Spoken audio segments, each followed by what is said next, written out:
How to Trade in Stocks by Jesse Livermore. Jesse Livermore was the most successful stock trader who ever lived. Written shortly before his death in 1940, How to Trade in Stocks offers market participants an insightful look at his trading system. It addresses subjects such as how to read the market and stock behaviours, analysing leading sectors, market timing, money management and emotional control.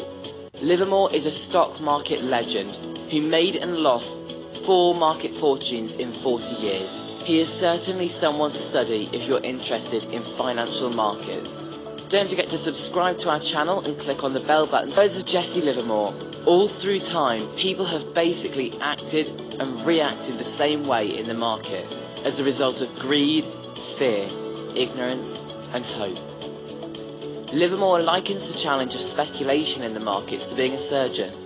It takes years of studying, dedication, discipline and emotional control to become proficient and to be able to earn your livelihood with it. It is not for the man of inferior emotional balance or the get-rich-quick adventurer. They will die poor.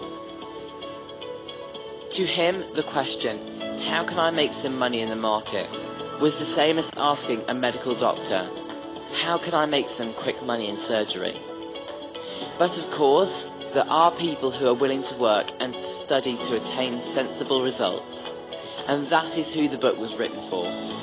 The people who want to treat it as a business and not as a pure gamble as so many are apt to do. For Livermore, the most important factor in successful speculation was the theory of time element in trading. There are times when money can be made in investing and speculating in stocks, but money cannot consistently be made trading every day or every week of the year. The good speculator will always wait and have patience. It was never my thinking that made the big money for me. It always was my sitting tight. Most people think that means holding on to your winning trades, which is true, but it also meant sitting on cash and waiting for the right moment and the right opportunity to appear. The market does not beat them, they beat themselves, because though they have brains, they cannot sit tight. Another very important point in successful speculation is keeping the risk and reward ratio asymmetrical. Livermore recommends to never go for a small profit and always ride it as long as the action of the market does not give you any cause to worry. It may grow into a very large profit. On the other side of the spectrum, the trader has to insure himself against considerable losses by taking the first small loss. Don't become an involuntary investor, taking on tremendous losses for no reason. Profits always take care of themselves, but losses never do. In that regard, keep in mind to never average losses. Compounding a mistake is the surest way to get wiped out.